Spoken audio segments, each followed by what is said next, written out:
Hey guys, Craig Thomas here. I've been a part of the Insecure Writer Support Group for some time now. I've met some really cool people, discovered some new books, had a lot of cool conversations. And one topic that I see come up a lot is the conversation around book cover design and interior design. And I wanted to share some thoughts about that because I've been a professional graphic designer and book designer for like 20 years now. I started out designing for newspapers and advertisements. Eventually I started working for a small marketing and publishing company in Vermont, designing books for business books, educational books, fiction books, memoirs, and working with a lot of different printing companies. So I've had a lot of experience in this field. And the thing that makes my point of view unique is that I'm also a published author. So I've experienced this whole issue of publishing and designing books from a publisher standpoint and an author standpoint. And hopefully some of the insight that I can offer can help you guys when it comes to designing your books and your book covers. So basically what I want to do in this video is two things. Number one, I want to talk to you from a publisher's standpoint and tell you not to design your own book cover. Oh, please, dear God, don't design your own book cover. But number two, I'm going to talk to you from an author's point of view to tell you how to design your own book cover. Because I empathize with authors. I know that money is tight and writing is not as financially rewarding as it was 20, 30, 40 years ago. The publishing industry is really different right now. Publishers want the next J.K. Rowling, the next George R.R. Martin, the next John Grisham, somebody that they can turn into the next celebrity author, almost to the point that the quality of their writing doesn't matter. I'm looking at you, Stephanie Meyer. Publishers aren't taking chances on new authors like they used to. And that's just the changing state of the industry, and it's what makes getting a book published so hard. That's why a lot of writers today are becoming really disenchanted with publishing, and it's why so many people are turning to self-publishing or small presses. It's why I went self-publishing. I was tired of big publishers kicking me 10% royalties over 1,000 book sales when I knew that I could sell 1,000 books and keep 70% of the royalties. Do I have the reach that a big publisher has? No. But is a big publisher taking a chance on somebody like me so that I can sell more books? No. So I guess it's 6 of one, half a dozen of the other. Totally up to you where you want to go. Personally, I just don't like the way publishers operate today. I'm not going to get rich writing. That's not my goal. I just love it. That's why I do it. So, but that's just me. I mean, you may have a different opinion on that, and that's fine. But sorry, getting back on track. So from a publishing standpoint, unless you have graphic design experience, don't design your own book cover. It is the single most horribly developed aspect of self-published books today, which is made even more problematic because people today, readers, they buy books based on the cover. You know the old saying, don't judge a book by its cover? Well, people do it all the time, every day. They scroll through Amazon on their phones looking at book covers that are this big, and they're picking what books to look at based on that. It used to be people would go to a bookstore, they'd pull a book off the shelf, they'd look at this nice big 6x9 cover, they'd turn it over, they'd read the back, and they'd make a thoughtful, considerate decision.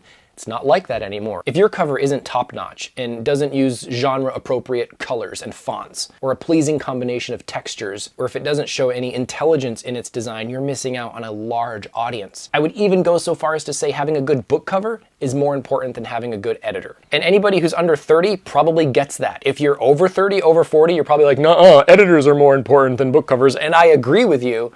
But that's not the day and age that we live in. Feel free to disagree with me, that's fine. Editors are hugely important, especially for self-published authors. If you're looking to self-publish or go with a small press, your wisest investment is going to be in a quality editor and a quality book cover. Those two things, nothing else. If that's all you can do, do that. So that's the publisher in me talking.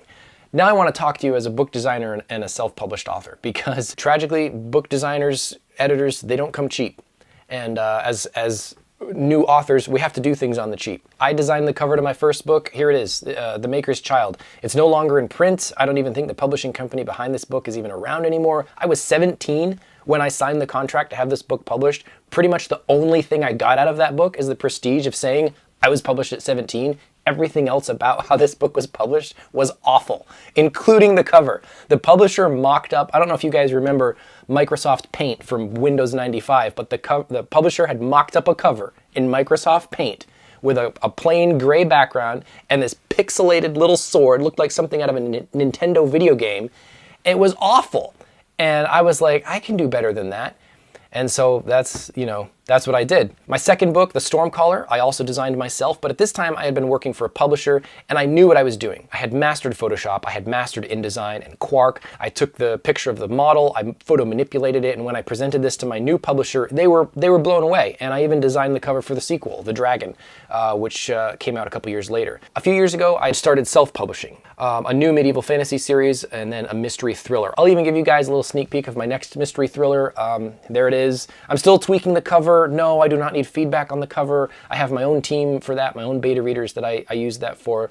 But when I have the final design, I'm definitely going to put it up here. I'm going to want feedback before I make any last minute adjustments. But right now, that's not what this is about. So here it is. I want to give you 3 tips for designing your own book cover that I hope will help you out if you have to go this route. Number 1, I love this acronym, KISS. Keep it simple, stupid. You don't need a beautiful wraparound pastel painting of a wizard on a broomstick. You don't need a heavily photoshopped photo manipulation. You need clean and simple. As soon as you start trying to design something above your skill level, that's when you're gonna start looking like an amateur. And it's so easy to spot amateur covers today. And it's not because authors who are designing their own book covers are like breaking design rules or stuff like that. It's just that the execution isn't up to par, and it's usually because they're trying to do something too complicated. So keep it simple. Number 2, fonts rule. Like I said, most people today are going to be looking at your book covers on their phone or their laptop screen, and the picture of your book cover isn't going to be any bigger than your thumb. The font for your title needs to be big, legible, clear. It needs to jump out. Stay away from too many gradients or curving lines. You don't need some fancy calligraphy twirling font for your period romance novel because Baskerville is a classic font that also works great. And fonts, like anything, they ebb and they flow with the times. Trending fonts from 3 years ago might not be popular today.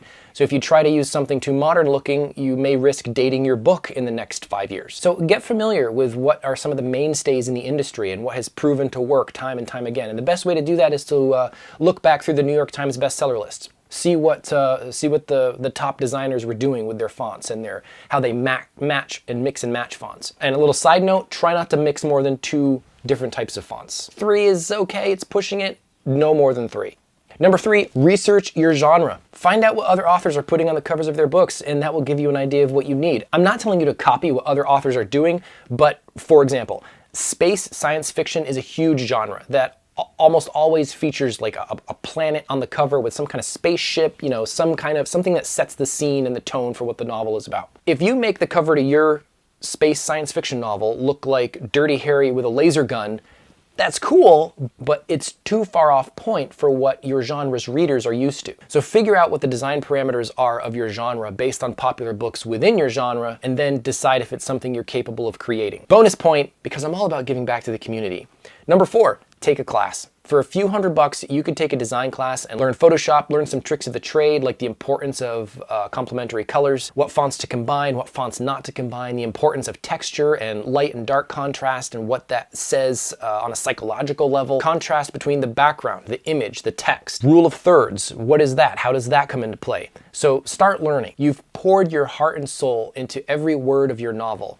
Why give your cover any less? I hope that was helpful. This is kind of my first attempt stepping out in a video like this to try and give some advice. It's not my forte, so I'm sure I missed a lot of stuff. If you have any questions, you can feel free to ask in the comments down below. I'll do my best to answer. If you want me to do a follow-up video or talk about anything else, let me know. Let me know what you guys need help with. But take everything I say with a grain of salt, because a lot of this, the nature of writing, the nature of any art, of graphic design, is very subjective. And in the end, we're all just doing our best. So I'll see you guys later.